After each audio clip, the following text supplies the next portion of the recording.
The next update has to do with immigration, a burning topic, never more so than these days as the Trump administration tries to deflect people's upset about the economic and political realities of our society by acting as though getting rid of immigrants is going to solve much. So let's talk a little bit about immigrants. First of all, this notion, which I need to deal with, that we ought to have immigrants that are highly educated rather than immigrants that are not.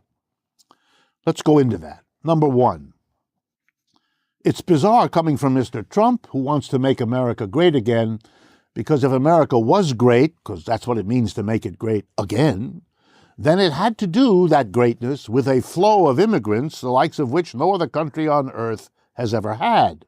So when we were great, it was we were a country of immigrants. And guess what?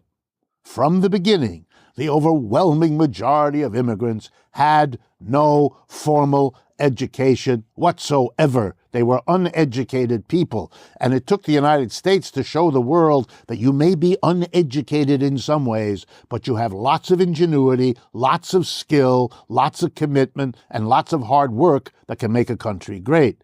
What in the world is the lesson you draw from that? It's not the one you hear in the newspaper. But there's another economics of immigration I want to drive home.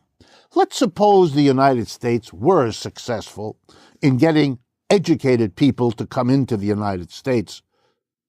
Let's go over what that means. The country in which you are born and in which you go to school spends a great deal of money providing you with an education.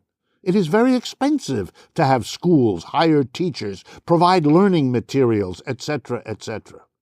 What in the world do you think we're doing to the rest of the world if we outsource the costs of education to every other country in the world and then say when you get to be 21 years of age or 25 or 30, then you come to the United States? The other country bears all the costs of giving you productivity, and the United States gets the benefit of all the productivity you provide when you work. That's a way of making a rich country, the United States, richer, and the poor countries from which these educated people come, even poorer.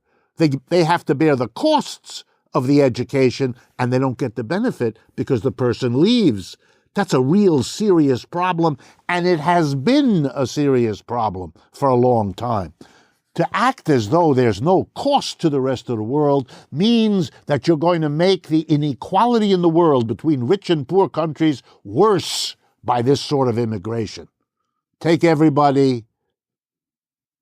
Otherwise, you haven't learned the lessons of history, and you're not doing the world right now any good whatsoever.